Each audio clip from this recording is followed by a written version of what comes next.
स्वागत है आप सभी लोगों का मेरे चैनल साइंस टेक्नोलॉजी में। मैं अनुपम विपुल आप सभी लोगों का स्वागत करता हूं आज के शो साइंस थर्सडे में।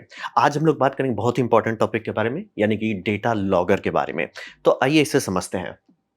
तो सबसे पहले समझिए इसकी ज़रूरत क्या है। तो बात ये समझिए कि अगर आप टेम्पोरल रेज़ोल्यूशन यानी कि समय में बहुत चीज़ रिकॉर्ड करते हैं, बहुत सारा चीज़ क्लियर हो जाता है। मतलब जनरली हमारा दिमाग फ़ोकस करता है क्विक इवेंट्स पे, यानी कि मैंने बैटरी में छेद किया, बैटरी बूम हो गया। तो वो सब पे हमारा दिमाग कुछ ज़्यादा चलता है। लेकिन आप ये समझिए कि हर चीज़ उस स्पीड पे नहीं होता। मतलब वो टेम्पोरल रेज़ोल्यूशन 1 मिनट के अंदर है। लेकिन अगर आप फसल लगाते हैं, तो फसल उगने में टाइम लगता है ना भाई, दिन नहीं लगते, महीनों लगते हैं। तो कई बार आपको थोड़ा बाहर आना पड़ता है। तो जैसे क्विक इवेंट्स को स्टडी किया, जैसे आपको कोई बोलता है कि एक फ़ैन ले लो आप, ठीक है? आपको कोई फ़ैन पकड़ा दिया कि भैया ये कंप्यूटर फ़ैन है, इस पे पीडब्ल्यूएम सिग्नल भेज के इसको कंट्रोल करो। तो वो पीडब्ल्यूएम सिग्नल बहुत फ़ास्ट होता है, 25 किलोहर्ट्ज़ पे होता है। उतना फ़ास्ट सिग्नल आप आँख से नहीं देख सकते, तो आपको ऑसिलोस्कोप यूज़ करना पड़ेगा उसको देखने के लिए।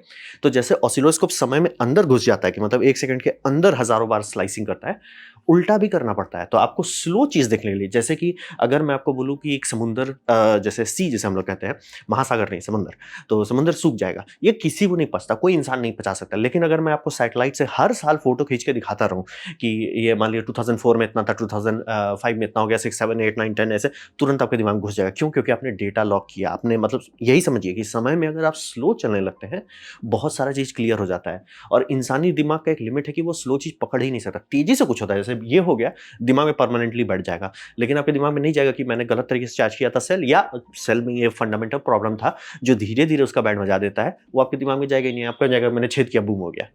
तो ये समझना बहुत ज़रूरी है। कभी भी किसी भी डिसिप्लिन में, साइंटिफिक हो, चाहे आईटी हो, चाहे फाइनेंशियल हो, किसी भी डिसिप्लिन में अगर आप समय में बहुत तेज़ी में काम कर रहे हैं, तो समय में बहुत धीरे में भी देखना होगा कि धीरे-धीरे क्या हो रहा है। तो ये समझना बहुत ज़रूरी है। चाहे वो अगर आप सेल चार्जिंग कर रहे हैं, जैसे बोले लिथियम आयन सेल लेते हैं, उसको आप चार्ज करते हैं, आपको बहुत चीज़ दिखेगा। आप वहीं पेंट ड्राई कर रहे हैं, बोले पेंट ड्राई करने में क्या होता है? बहुत चीज़ होता है। आप जैसे कोई भी इंक देखते हैं, तो आपको क्या लगता है बस कंपनी ने इंक बना के बेच दिया? उस इंक पे मेहनत होता है, पीएचडी स्टूडेंट्स लगते हैं, उसमें बैठ के मेहनत किया जाता है कि वो अल्ट्रावायलेट में कैसे रिएक्ट करेगा, कितना देर में वो सूखेगा, कितना देर में वो ये एब्ज़ॉर्ब होगा, ये सारा चीज़ बहुत टाइम में होता है। वो सबको स्टडी करना पड़ता है। तो ये समझना बहुत ज़रूरी है। ज़रूरत है समय में बहुत तेज़ी देखने का, उसके लिए हमारे पास औज़ार है। लेकिन समय में बहुत धीरे-धीरे करने का उसका भी ज़रूरत पड़ता है। तो ये इसीलिए डेटा लॉगर जैसा टूल्स का ज़रूरत है। अब बात करते हैं डेटा लॉगर होता क्या है? तो डेटा लॉगर बेसिकली समझ लीजिए एक डेटा लॉगिंग कर रहे हैं। डेटा आप कहाँ से ले रहे हो ये आपके रिक्वायरमेंट पे है। आपको क्या चाहिए आप ले लोगे और उसे स्टोर करते जाओगे। अब यहाँ पे समझिए क्या स्टोर करना वो यूज़र सेलेक्टेड होता है। जैसे आप किसी फील्ड में हैं जहाँ पे आप सोलर पैनल के साथ काम कर रहे हैं, तो आप होगा एक वोल्टेज ले लोगे, एक करंट ले लोगे और एक बोले भैया टेम्परेचर सेंसर दे दो। थोड़ा महँगे हैं, थोड़ा पॉकेट है तो आप बोल सकते हो कि लुमेन्स सेंसर भी आप डाल सकते हो ताकि पता चले सन का कितना लक्स आउटपुट हो रहा है। तो ये सारा ह्यूमिडिटी, टेम्परेचर सब डाल सकते हैं। वो सारा डेटा डाल के आपको ग्राफ बनेगा। ग्राफ से आपको बहुत चीज़ पता चलेगा। जैसे कि मैन्युफैक्चरर आपको एक डेटा देगा कि देखिए सर हमारा पैनल अगर आपका मतलब पैनल का टेम्परेचर 25 डिग्री सेल्सियस है, तो इतना वोल्टेज आना चाहिए। 50 हो गया तो सर वोल्टेज घट जाएगा, 75 हो गया तो वोल्टेज घट गया। अब मान लीजिए अब आप खुद से डेटा लॉगिन नहीं कर रहे, तो आपको कैसे पता कि ये एक्चुअली मैच कर रहा है कि नहीं? क्या पता चला ये 25 वाला जो है, ये आपको 25 में यहाँ आ रहा है 75 वाले जगह पे। उन्होंने मतलब गलत रेटिंग कर दिया या पोपट बना दिया, तो आप क्या करोगे? तो इसीलिए समझना बहुत ज़रूरी है। अगर आपके पास डेटा लॉगिंग है ही नहीं, तो आप जानते ही नहीं हो, आप बस हवा में हवा कर रहे हो। तो ये बहुत ज़रूरी है कि और उसकी क्वांटिटी कितनी हो गई, जैसे मतलब आप चाहें तो बड़े-बड़े इन्वर्टर्स में होता है कि कई सारे थ्रेड लगाए जाते हैं, मतलब कि स्ट्रिंग। तो आप कर सकते हो कि हर स्ट्रिंग को मॉनिटर करो। टका कम है तो ऐसा कर सकते हो भैया सिर्फ़ इन्वर्टर मॉनिटर करो। डिपेंड करता है कितना आप देना चाहते हो। कुछ किसी में जैसे पैनल बहुत बड़े-बड़े हैं, 400 वाट का, 600 वाट का पैनल है, तो पर पैनल पे भी खर्च करना लोग कर सकते हैं कि भैया पर पैनल है। तो ये सब आप डिसाइड करोगे कि आपका प्रोजेक्ट में क्या ज़रूरत है, उसमें कौन-कौन सेंसर लगेंगे, उसमें कितनी क्वांटिटी की सेंसर लगेंगी, ये सब आप डिसाइड करोगे। प्लस उसमें वो टाइम स्टैंपिंग डालता है कि कब मैंने ये लिया था। अब टाइम स्टैंपिंग जो है वो आप पे डिपेंड करता है। प्रोजेक्ट में कई बार आपको मिल सकता है इलैप्स्ड टाइम, यानी कि मैंने बटन चालू किया तब से वो घड़ी काउंट कर रहा है 1 सेकंड, 2 सेकंड, 3 सेकंड, ये हो गया इलैप्स्ड टाइम। दूसरा हो गया रियल टाइम, यानी कि 12 बज के 6 मिनट पे। ये 2 ऑप्शंस आपके पास जनरली मिलते हैं। तो ये हो गया। और मैं क्लियर कर देना चाहता हूँ, जो भी चीज़ें नापा जा सकता है, उसे डेटा लॉग किया जा सकता है। कुछ भी हो, पानी का लेवल कितना है, मिट्टी में पीएच कैसे बदला, मतलब मिट्टी में पीएच चेंज होता है, वही तो बात है। बॉटनिस्ट लोग उसी पे रिसर्च करते हैं कि आपका पीएच अलग-अलग सीज़न में अलग-अलग होता है, क्योंकि प्लांट अलग-अलग तरीके से अब्ज़ॉर्ब करता है। वो अगर आप सही से जान पाते हैं, तो आप पकड़ सकते हैं कि कहाँ पे मेरा हुलुलुलु हो रहा है, कहाँ पे मेरा फर्टिलाइज़र गायब हो जा रहा है। ये सब समझना ज़रूरी है और ये सब एक दिन में नहीं होता कि मैंने आज सॉइल सैंपल ले लिया, काम खत्म। वैसे काम नहीं चलेगा। आपको ये सालों भर डेटा करना, मतलब एटलीस्ट एक पूरा साल कीजिएगा तो एक पैटर्न आएगा। अब वो पैटर्न सही है कि नहीं है या फ्लूक है, आपको कैसे पता चलेगा? तो आपको कई साल तक, सालों साल तक करते रहेंगे, हाँ, ये हो रहा है। और इसीलिए जितने भी फार्मर लोग टेक्नोलॉजी का सही से इस्तेमाल करते हैं, कम खर्चे में ज़्यादा आउटपुट निकाल देते हैं। क्योंकि उनको पता है सर मेरा पीएच लेवल इसी टाइम घट रहा है। जैसे मान लीजिए आपका आ जा रहा है कि भैया जुलाई में घट रहा था, तो आप जुलाई में ही सिर्फ डालोगे फर्टिलाइजर, फालतू का वेस्ट नहीं करोगे। वही हो सकता है, बहुत सारा चीज़ होता है जो समय में धीरे-धीरे देखने पे क्लियर हो जाता है। तो वही मैं क्लियर कर देना चाहता हूँ कि आप क्या मेज़र कर रहे हो, वो आप लॉग करोगे और उससे आप मतलब फर्दर स्टडी कर सकते हो और डीपर स्टडी कर सकते हो। जैसे एग्ज़ाम्पल देते हैं, पैनल में कई बार बोला जाता है कि ठंड में ज़्यादा बिजली आती है। आधा लोगों को समझ में नहीं आता कि ठंड में क्यों बिजली आता है? क्योंकि ये ग्राफ आपने नहीं ध्यान दे रहे हैं। आप भले हवा का टेम्परेचर देख रहे हैं, लेकिन चूँकि पैनल धूप देख रहा है, पैनल बहुत ज़्यादा गर्म होता है। आराम से वो 80 डिग्री सेल्सियस हो सकता है। तो बोलेंगे भैया पैनल 600 वाट का आपको दो 300-400 वाट दे रहा है बीच दोपहर में, क्यों? गर्म हो गया है। तो ये सब समझना बहुत ज़रूरी है और इसीलिए लोग बोलते हैं ठंडा में जब चिलचिलाता धूप है, ठंडा बहुत है, तो एक्चुअल सेल टेम्परेचर आपका हो सकता है कि 25 डिग्री सेल्सियस हो या कुछ हो, तो वो एकदम बम-बम काम कर रहा है। तो ये सब समझने के लिए डेटा लॉगिंग करना होगा और वो ऑन साइट करना होगा, क्योंकि ऑब्वियसली लैब में अलग बात होता है। रियल वर्ल्ड में, ह्यूमिडिटी में, अल्ट्रावायलेट में, सबका अलग रिज़ल्ट आता है। हर चीज़ में होता है, चाहे वो सॉइल हो, वाटर साइकिल हो, कुछ भी हो। इलेक्ट्रॉनिक्स में तो बिना इसके काम नहीं चलना है और आप शिपिंग तक में लोग यूज़ करते हैं इसको। तो यही बोला, डेटा लॉगर यही है, एक इंस्ट्रूमेंट जो आपका डेटा को कलेक्ट करता है और उसे टाइम के साथ स्टोर कर देता है, चाहे वो इलैप्स टाइम हो, चाहे वो रियल टाइम हो। और ये आपको एंड में एक पैकेज देता है, सर ये पैकेज को आप पढ़ लो। पैकेज कुछ भी हो सकता है, पीडीएफ हो सकता है, सीएसवी हो सकता है, कुछ भी और भी हो सकता है, वो आपको दे दिया जाता है और उससे आप गहराई में उतर के गहरी-गहरी बात करते हैं। जैसे कि लिथियम आयन सेल आप लेते हो, तो आप कैसे जानोगे कि ये सेल अच्छा क्वालिटी का है या बुरा क्वालिटी का? 2 कंपनी आपको आराम से कह सकती है, एक सेल का दाम हो सकता है ₹600, एक सेल का दाम हो सकता है ₹10। कैसे आप अंदर जानोगे? आप उसे डेटा लॉगर में टेस्ट करोगे। पहला दिन दोनों सेल बराबर रहेगा। 1 साल बाद आप देखोगे भैया ओह! उसका ऑलमोस्ट 95% पावर है, जो सस्ता सेल था उसका 50% पावर खत्म हो गया है। वहीं पे समझ में आता है। बहुत सारा चीज़ थोड़ा लंबे रास्ते से जाने के बाद ही पता चलता है, तुरंत नहीं पता चलता है। अब बात करते हैं वेक्टर्स क्या-क्या होते हैं, मतलब आप क्या-क्या चीज़ आपको थ्रॉटल मिलता है, एक्सेलेरेटर, क्लच कहाँ है। तो सबसे पहले होता है कि आपके पास ऑप्शन हो सकता है कि आप ऑन बोर्ड फ्लैश ले लो। ये रिमोट चीज़ों के लिए यूज़ होता है।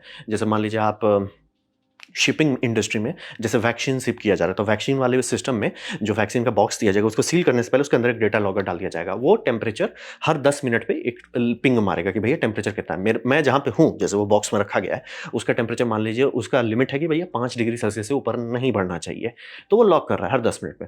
आपने इसको मान लीजिए कि जहाँ पे फैक्ट्री से बना, वहाँ पे फैक्ट्री में हमेशा टेम्परेचर लॉगर रखे, सील किए, अब उसको आप दिए शिपर को। शिपर बोला हाँ सर, हम इसको एयर कंडीशनड ट्रक से ही भेजवाएँगे। ऑब्वियसली सीरियस है, वैक्सीन है, हुलुलुलु नहीं कर सकते। लेकिन मान लीजिए वो ट्रक मतलब एक स्टेट से दूसरे स्टेट में गया, दूसरे स्टेट से जब उसने ट्रेन में ट्रांसफर किया, सब तक ठीक था। ट्रेन से जब दूसरा ट्रक में गया, उसके पास मान लीजिए कोई शिपर था, उसके पास नहीं था ट्रक, मतलब अवेलेबल नहीं था, उसने नॉर्मल ट्रक में भेज दिया, भूंज गया आपका। आपको पता कैसे चलेगा? वो एंड में ये क्या करेगा, कस्टमर के पास जाने टाइम फ्रिज वाले में डाल के दे देगा। मतलब लास्ट माइल में वो फ्रिज वाले में डाल के दे दिया, तो लोग आपको ठंडा लगेगा, लेकिन वैक्सीन बेकार हो चुकी है। तो ये सब लॉगर वो सब बचाने के लिए ज़रूरी रहता है कि पूरा सप्लाई चेन में क्या हुआ था, कितना गर्म हुआ था। जैसे आपने ट्रेन में रखा था, तो ट्रेन ढंग से एयर कंडीशन था कि नहीं था? तो इसीलिए इस तरह के टूल्स यूज़ होते हैं। बहुत सारा इंस्ट्रूमेंट है जो शॉक सेंसिटिव होता है, जैसे कि हार्ड ड्राइव्स हो जाए, तो ताइवान से इंडिया वो बस हुलुलु करके नहीं आता, उसमें बहुत सारे सेंसर्स लगाए जाते हैं कि भैया जो कंटेनर शिप है, वही मान लीजिए अगर सुनामी में चला गया, तो मतलब टाइफून में फँस जाता है, शुभ डूबेगा नहीं, लेकिन अगर वो बहुत ज़्यादा हिलने-डुलने का जो कंटेनर है, तो कंटेनर के अंदर का हार्ड ड्राइव धड़ीम-धड़ाम, धुड़ीम-धुड़ीम हो जाएगा। तो कंपनी को पता है कि इसको बेचना ही नहीं है। उनको पता है जैसे ही देखेंगे डेटा कि भैया मैं बेच दूँगा, सबका वारंटी क्लेम आएगा, उससे बेटर है उसे राइट ऑफ कर दिया जाए। तो ये समझना बहुत ज़रूरी है कि रिमोट में भी बहुत इसका यूज़ है। टेदरिंग टू पीसी जैसे जिसको मैंने बनाया था, ये उसी का है। आगे हम लोग बात करेंगे कि कई बार आप लैब में काम कर रहे हो और कुछ घंटे का ही चीज़ रहता है, जैसे आप बैटरी चार्जिंग देख रहे हो या आप कोई सर्किट डेवलप कर रहे हो, वो सब ट्रेडर सिस्टम में ज़्यादा प्रैक्टिकल रहता है कि भैया कंप्यूटर में मैं डेटा डाल देता हूँ, उसको लॉक करके देखता हूँ कि क्या अप हो रहा है, क्या डाउन हो रहा है। फिर स्काडा सिस्टम, जितने भी इंडस्ट्री होते हैं वो स्काडा सिस्टम पे ही चलते हैं। स्काडा में बाय डिफ़ॉल्ट 99.999% टाइम में लॉगिंग रहता है, बैकग्राउंड में चलता रहता है। तब आप देख सकते हो कि यार इस साल का मार्च में कैसा आउटपुट आया था, अगले साल का मार्च में कैसा आउटपुट आया था। सोलर वाले में खास तौर पे किया जाता है। चैनल्स, चैनल्स का मतलब हो गया कि जैसे अगर आपको कोई बोला रिकॉर्डर, वो आपको बहुत सस्ते में मिल जाएगा कि भैया सर एक जैसे मैं एक टेम्परेचर है उसको रिकॉर्ड करना चाहता, ज़्यादा मुश्किल नहीं है। अब बोलो सर 40 जगह का मैं टेम्परेचर रिकॉर्ड करना चाहता हूँ। आप करना चाहते हो तो बहुत चीज़ में ज़रूरत होता है। जैसे आप स्विमिंग पूल है या वो आपका कोई वाटर प्रोसेसिंग प्लांट है, तो बहुत जगह पे आपको टेम्परेचर और प्रेशर नापना पड़ेगा पानी का। तो वो सब हो गया चैनल, कितने चैनल है। जैसे इस केस में आप देख सकते हैं कि 4 मैंने रखा है, तो ये कहा जाएगा 4 चैनल वाला रिकॉर्डर हो गया। ठीक है? वो कितना आप नोड डाल सकते हैं। फिर हो गया टेम्पोरल रेजोल्यूशन कि कितना ऑफ्टन वो क्लिक कर रहा है। ये आप पे डिपेंड करता है, चाहे तो 100 टाइम्स अ सेकंड कर सकते हैं या तो फ्यू टाइम्स अ डे कर सकते हैं। जैसे बोले वैक्सीन वाले केस में जनरली कहा जाता है कि 10 मिनट्स का इंटरवल होना चाहिए, ठीक रहता है। मतलब ज़्यादा से ज़्यादा डेटा बना के भी क्या फ़ायदा होगा, 10 ठीक माना जाता है। तो ये आप सेटिंग करते हो। दूसरा, जहाँ पे वेदर स्टेशन है और वेदर स्टेशन में कई बार लोग का रहता है कि मैं सोलर लगा दूंगा सब चीज़ ठीक रहे, लेकिन जो एक्सपीरियंस लोग हैं उनको पता है कि सर कभी ऐसा होगा कि सोलर पैनल ठीक से काम नहीं करेगा, जैसे मान लीजिए क्लाउड था, रेनी था और बैटरी पूरा डिस्चार्ज हो गया, सिस्टम बंद हो जाएगा। सिस्टम बंद होगा, जब रीस्टार्ट होगा उसका टाइम गलत रहेगा। तो वो कैसे सॉल्व करें? वहाँ पे वो सैटर्न ज़ीरो का इस्तेमाल कर लेते हैं। स्ट्राटम ज़ीरो का इस्तेमाल, यानी कि वो GNS global navigation satellite services का इस्तेमाल करके जीपीएस से टाइम नहीं उठा लेते हैं, या जीपीएस से, ग्लोनास से, गैलीलियो से, नाविक से, ये सब से टाइम उठा लेते हैं। फ़ायदा ये है कि अब यहाँ पे जो आप टेम्परेचर, प्रेशर और ह्यूमिडिटी जो रीड कर रहे हैं, वो जो डेटा है वो एक एब्सोल्यूट टाइम कोऑर्डिनेटेड है, यानी कि फ़र्क नहीं पड़ता। आप ऐसा भी कर सकते हो जो आसान रहेगा कि आप बैटरी डालो ही नहीं, आप बस बड़ा सा कैपेसिटर बैंक कर दो कि जैसे ही कैपेसिटर डिप्लीट करने लगे सिस्टम शट डाउन कर दे। तो ऐसे फ़ायदा क्या होता है कि आप ज़्यादा सेंसर्स लग सकते हो, बैटरी नहीं डालना पड़ेगा। लेकिन हाँ, दिक्कत है कि घड़ी कैसे चलेगा? घड़ी को 24/7 बैटरी चाहिए। तो ये घड़ी का इस्तेमाल ही नहीं करता, सीधे जीपीएस से बोलता है, भैया जीपीएस जी बता दो टाइम क्या है? बोले जीपीएस से टाइम क्यों पूछ रहे हैं? पूरी दुनिया का टाइम उसी पे चलता है। जीपीएस जो है वही है स्ट्राटम ज़ीरो। आपके पास जो भी घड़ी है, चाहे ये हो, रेलवे में हो, सब उससे नीचे आता है। तो स्ट्राटम ज़ीरो एब्सोल्यूट टाइम है दुनिया का, यूनिवर्सल टाइम कोऑर्डिनेट। उसके नीचे इंस्ट्रूमेंट्स आते हैं, स्ट्राटम 1 हो गया, वो सबको भेजता है। चाहे वो आपका रेलवे का सर्वर्स हो जाए, जो रेलवे का सारा सिग्नल मेंटेन करते हैं, एयरक्राफ्ट में हो जाए, वो सब मेंटेन करते हैं। तो अगर आप जीपीएस से ले रहे हैं, आप स्ट्राटम 1 पे हैं, तो यानी मतलब आपको टाइम का टेंशन नहीं लेना है। अगर दूसरे का फाइल में डेटा गड़बड़ आ रहा है, उनका गड़बड़ है, आपका नहीं है। तो इसीलिए लोग ये कर सकते हैं। तो यही बोले, ये सब वेक्टर है कि आप रियल टाइम कर रहे हो तो कितना रियल टाइम है। नहीं सर, मैं एकदम जीपीएस से ही ले लेता हूँ, और यहीं पे आपको अंतर पता चल जाएगा कौन लोग प्रोफेशनल लोग पे काम कर रहे हैं, कौन हुलुलुलु कर रहे हैं। हुलुलुलु वाला क्या है, घड़ी है डाल दो, कॉइन सेल डाल दो, ठीक है। लेकिन जैसे मान लिया आपका कई जगह पे होता है कि फॉरेस्ट्री डिपार्टमेंट में वो लोग सेंसर लगा के भूल जाते हैं, एक एक महीना बाद उसको चेक किया जाता है। वो सब केसेस में आराम से सोलर पैनल लगा के ये सब रहता है। लेकिन दिक्कत है ना कि सोलर पैनल हर टाइम नहीं काम कर सकता। मौसम बोलेगा हम नहीं धूप देंगे तब, और वहाँ वो रीस्टार्ट हुआ, बैटरी लटक सकता है। कॉइन सेल काफ़ी हद तक रहता है, लेकिन वो ड्रिफ्ट करता है, फिर आपको मैच करने में दिक्कत हो जाएगा। तो इसीलिए तिगड़म किया जाता है ये सब टाइम करने का। और कई बार टाइम लोकेशन भी स्टोर करते हैं। ये ऐसा होगा कि अगर मान लीजिए कोई बहुत हाई प्रायोरिटी आइटम है जो आप इधर से उधर शिप कर रहे हैं, तो उसमें आपका वो डेटा शांति से वो बस स्टोर करता है, ट्रांसमिट करेगा। वो डिटेक्ट कर सकते हैं कि वो ट्रांसमिट किया जा रहा है। वो सिर्फ स्टोर करते जाएगा कि मैं कहाँ पे जा रहा हूँ, मैं कहाँ जा रहा हूँ। फिर आप एंड में फाइल निकालोगे, सर ये आप बोले मुंबई से आना था, ये आ रहा है हमारा चेन्नई से, क्या घोटाला हुआ है सर, बताइए जरा। तो समझना बहुत जरूरी, वेक्टर्स बहुत सारा होता है। अब बात करते हैं ऑप्शंस क्या-क्या है। तो ऑप्शंस आप ये समझिए, जनरली जितना भी प्रोफेशनल ग्रेड इक्विपमेंट होता है, लैब इक्विपमेंट जहाँ पे आप वो लोग सर्किट डेवलप करते हैं, लैब पावर सप्लाई हो जाए, लैब इलेक्ट्रॉनिक लोड हो जाए, जितना भी मल्टीमीटर्स हो जाए, लैब ग्रेड का, मतलब ये वाला छोटा वाला नहीं, लैब ग्रेड का आता है जो 8 एंड हाफ डिजिट वाले, वो सब जनरली सब में ये कैपेबिलिटी रहता है कि वो कंप्यूटर में डेटा भेज सकता है। वो सब टेडर्ड इक्विपमेंट है और सब में अलग-अलग रह सकते हैं, कई में एक कॉमन इकोसिस्टम भी रहता है। तो आपको टेंशन नहीं लेना, वो आपको मिल ही जाएगा। लेकिन हाँ, उसका दाम नहीं पूछते।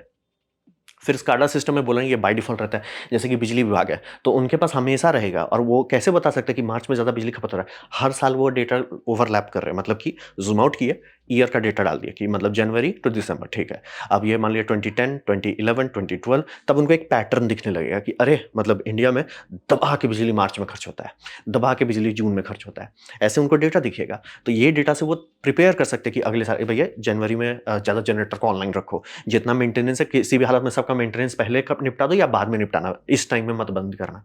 ऐसे किया जाता है, ये ज़रूरी है। तो स्काडा सिस्टम से भी बताते हैं, और बोल रहे हैं टेलर मेड सोल्यूशन होता है कि आपको क्या चाहिए वो आपको मिल जाएगा। जैसे कि इलेक्ट्रॉनिक्स पूरी दुनिया उसी पे चल रही है। सॉइल जैसे बोल रहे हैं, फार्मर लोग लगाते हैं, जैसे कि वो पीएच नापता रहेगा, सॉइल ह्यूमिडिटी नापता रहेगा, बहुत सारा सॉइल टेम्परेचर की, मान लीजिए आप सोच रहे थे कि मैंने पानी डाल दिया सुबह में, लेकिन आप देख रहे हो सॉइल ओवरहीट हो रहा है, यानी कि 60 डिग्री, 60 तो कम ही जाएगा, होपफुली नहीं जाए, क्योंकि 60 पहुंच गया यानी कि आपका प्लांट आधा मर्रा हो जाएगा। वो मतलब आप बोलोगे मैं सुबह पानी डालता हूँ, शाम को डालता हूँ, और आप देख रहे हो कि सॉइल ओवरहीट हो रहा है, तो लोग कर देंगे भैया दोपहर में डालो। दोपहर में किसी भी हालत में उसका टेम्परेचर पीक नहीं होना चाहिए। बॉटनिस्ट लोग यही इसीलिए ये सब के पीछे भागते हैं कि भैया हमें डेटा दोगे तब ना हम बताएंगे भाई तुम्हारा गड़बड़ क्या हो रहा है। ये नहीं बोला अरे हम तो सुबह पानी पटा देते हैं, शाम को पटा देते हैं, तो क्यों प्लेंट खत्म हो जा रहा है, कि भूंज जा रहा है दिन में वो। सॉइल के लिए हो गया, वेदर के तो ऑब्वियसली वेदर के लिए करते हैं। शिपिंग में इस तरह के आपको छोटे-छोटे भी मिल सकते हैं अगर आपके पास पैसा है तो। तो यहाँ पे आप आराम से ये कर सकते हो कि ये आपका टेम्परेचर और ह्यूमिडिटी बैटरी इसमें रहता है, आराम से स्टोर करता रहेगा। एंड में जब आपका पैकेज आया, आप निकालिए, पेन ड्राइव को डाल दीजिए कंप्यूटर में वो पीडीएफ फाइल की तरह खुलेगा, उसको आप देख लीजिए कि क्या-क्या हुआ है। तो इस समझ में ऑप्शंस हैं आपके पास। डेटा लॉगिंग का पूरा दुनिया है, पूरी दुनिया उसी पे चल रही है रियल वर्ल्ड का।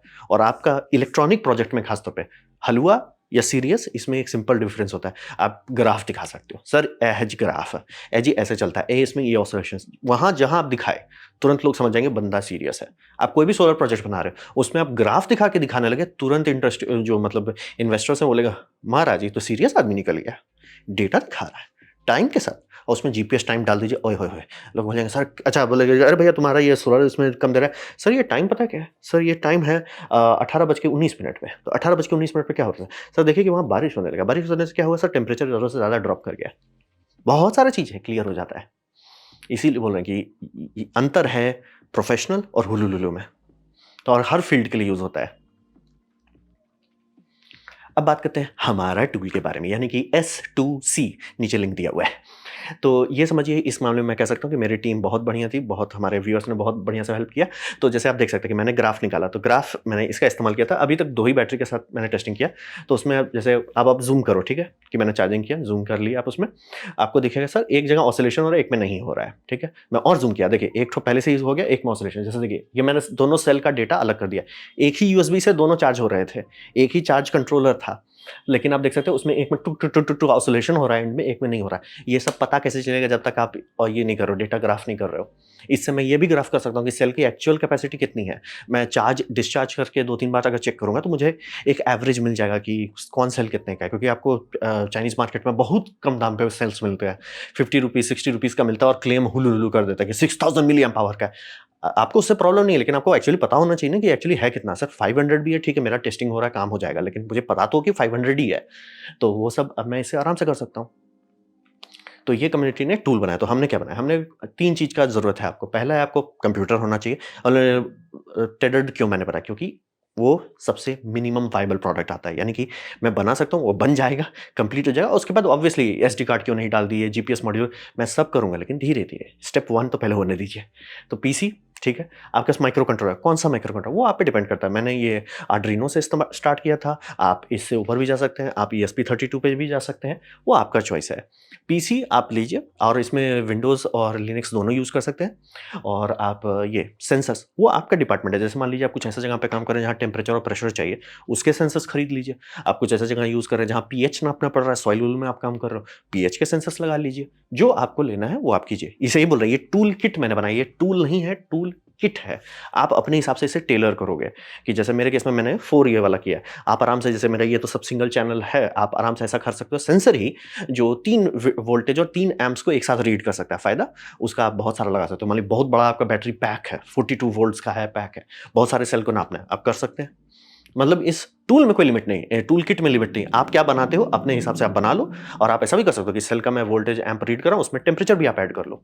लेकिन हाँ, उसके लिए आपको एमसीयू को प्रोग्राम करना पड़ेगा। उसके लिए मैंने डाल दिया वहाँ पे, क्या बोलते हैं, एक ये ऐसा समझ लीजिए कि वहाँ पे एक ठो एग्जाम्पल स्केच है, वो देख के आप कर सकते हो। नहीं तो चैट जीपीटी से भी बनवा सकते हो, ज़्यादा दिक्कत नहीं है। सेंसर आप पे रहता है। अब इससे आउटपुट क्या आएगा, आउटपुट आएगा सीएसवी फाइल, यानी कि इस तरह का एक फाइल आएगा। तो वो फाइल आप देख सकते हैं। उस फाइल को आप चाहे तो गूगल शीट में डाल के या ओपन ऑफिस में डाल के ग्राफ बना सकते हैं, या मतलब थोड़ा ज़्यादा फ्लेक्स करना है तो ग्राफाना में डाल सकते हैं। मेरा जान निकल गया इसमें डालने के लिए।